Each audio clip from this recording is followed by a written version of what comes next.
I wanted to share this very brief story with you so that you guys can get an idea of how to build your own pipeline and how you'd be able to stop trading time for dollars. Far away, in a small village near a beautiful valley, lived two friends, Mike and Scott. They were both young and dreamed of a better life for themselves.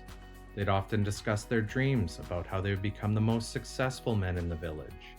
They weren't afraid of hard work and searched for opportunities to realize their goals and achieve their dreams. One day, an opportunity presented itself.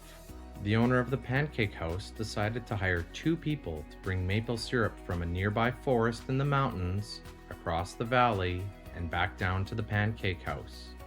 They were to be paid based on the amount of maple syrup delivered to the pancake house. Mike and Scott enthusiastically got to work every day from morning till evening. They carried buckets to and from the forest. They worked hard carrying syrup to the pancake house. In the evening, they'd return home with their day's wages. Scott was satisfied with his work and the money he earned.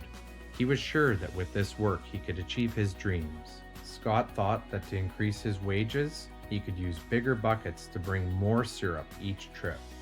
He believed with a larger income, he would soon be able to buy a new car and the house he dreamed about.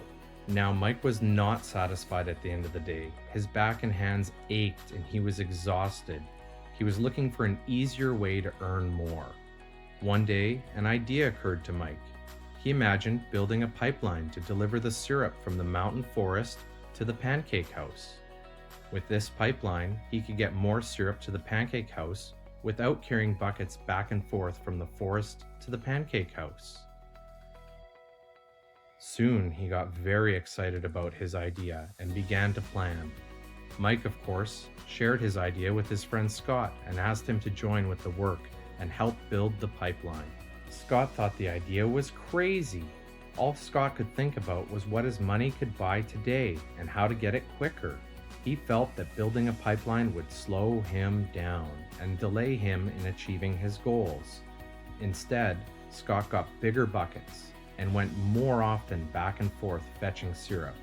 He was sure that this method could make more money. Mike decided to build the pipeline on his own. He understood that it would not be easy to build and it would take him time to complete the pipeline.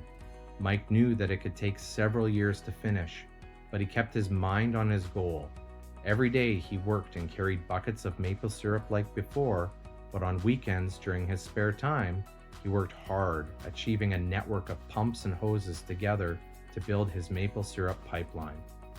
In the first month, there was little to show for his work. Scott and the villagers laughed and teased him.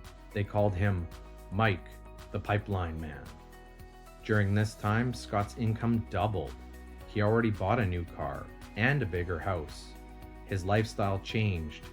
He now spent time after work in the bar enjoying his hard-earned wages from delivering maple syrup. What Scott didn't realize was that his body was starting to stoop from carrying the heavy buckets every day. His face looked worn and his body tired. Soon, he began to carry less and less syrup due to the wear and tear on his body. Month after month, Mike worked. Soon, a year passed, and then a second year. Finally, Mike finished his pipeline. Now he used his pipeline to deliver maple syrup to the pancake house instead of carrying buckets. Mike was now earning more money than ever before. The syrup continued flowing to the pancake house while Mike wasn't working. It even flowed while he slept and ate. Mike was happy and proud of his insight, persistence, and hard work. Now his income flowed as long as the syrup flowed through his pipeline. The story of Scott and Mike is a reflection of life. Their jobs symbolize what most people do to earn money. Scott gets his money using buckets. He goes back and forth carrying his buckets from the forest to the pancake house in exchange for money.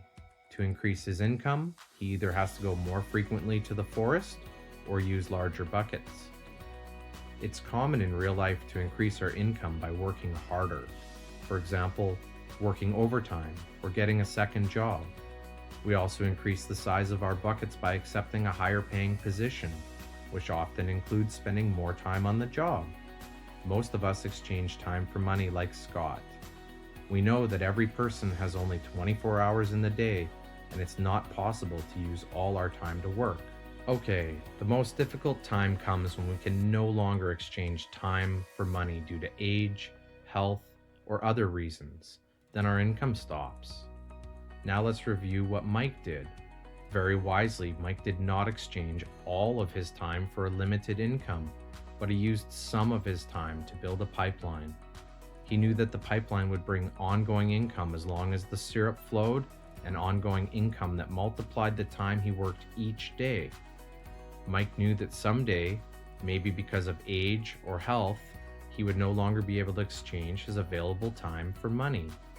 Mike knew that if he could make the idea of a pipeline work, then he only had to do the hard work of building the pipeline once. After the pipeline was completed, Mike was able to monitor and maintain the flow of syrup to ensure that his income would continue. Mike has shown us that to earn an income, we don't always have to directly exchange time for money. There really are better ways. How about you?